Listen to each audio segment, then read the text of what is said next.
Hi, I'm Danny Santos, a realtor here in South Florida. Thank you so much for watching this video, and don't forget to subscribe.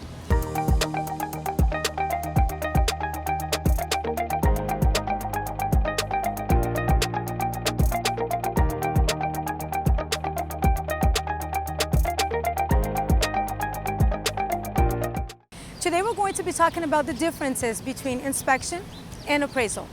Now, while inspection evaluates the condition of the home, an appraisal evaluates the value of that property. There's also a difference in timeline and when they happen throughout the life of the contract, but we'll get to that later. First, let's talk about the appraisal. Now, the appraisal is actually a walkthrough, a general assessment of the property that you want to purchase.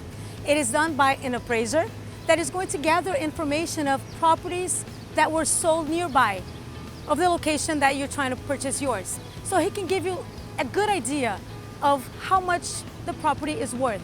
So he's going to try to get properties that have similar number of bedrooms and bathrooms, whether or not it has a pool or it's a gated community. And then try to balance out those amounts in case that they're a little different. Now, the most interested party in the appraisal is exactly who requests it, the lender. Now remember, the lender just wants to be reassured that if anything happens along the way, let's say, for example, the buyer defaults on payment and a foreclosure happens, that lender can sell the property and get their money back. That's all they want to know, that whatever they're lending you is worth the property. So keep in mind that in order for your loan to be approved, it really is going to be depending on what the appraisal comes back with. So let's say the property, you put a contract in for $100,000 and the appraisal comes back saying that it's only worth $50,000. Do you think the lender is going to want to lend you $100,000 for that property? No, he's going to say he will lend you $50,000 because that's how much he's reassured that he can get back in case something happens. Now, you can choose to come back and say, well, I'll put $50,000 down and change the contract. You can do that. But the loan will only be for whatever the appraisal appraises the property for. Now, as a general rule, the appraisal is paid by the buyer. Some lenders might request that fee up front, but it usually doesn't happen. So you will see that charge at closing, and you also see that fee on your closing documents. Now let's talk about the inspection. It is optional. The buyer can choose whether or not they want inspection to be done. But remember, we highly recommend it. It is also the buyer's responsibility to find an inspection company, schedule the inspection, pay for it, get it done, and get the report back. Remember, there is a timeline involved in your contract. You can establish 5, 7, 10, 15 days, which is usually what we put in, but also depends whatever you agreed to and all parties signed on your executed contract. Within that timeline, whatever it is, let's say 15 days, you have to get the inspection done, renegotiate whatever you feel you should, and walk away from the contract if you decide that it's not worth it and you want to cancel it, all within that time frame.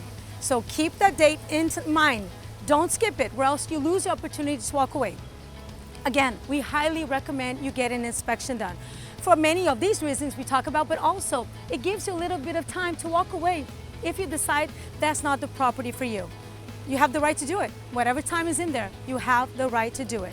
But also, let's say you don't want to renegotiate the contract. You know what's wrong with the property, but it's okay. You'll change it later. That's fine, but at least you know.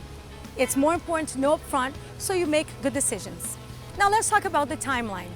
Now the inspection happens right in the beginning, right after the contract has been executed. Whatever timeline you put in there counts from day one. So let's say you put 15 days. The day that the contract has been executed, that's when you start counting it. So it's the beginning of the executed contract. But appraisal happens later on.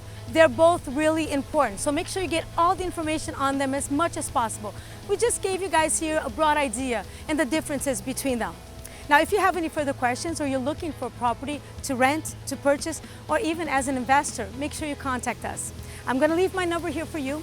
Follow us on Instagram, all our social media, and remember to subscribe so you can get videos and receive notification as soon as we post a new one. We have new videos coming all the time, and even more now in English. Thank you so much for watching this video, and I'll see you next time.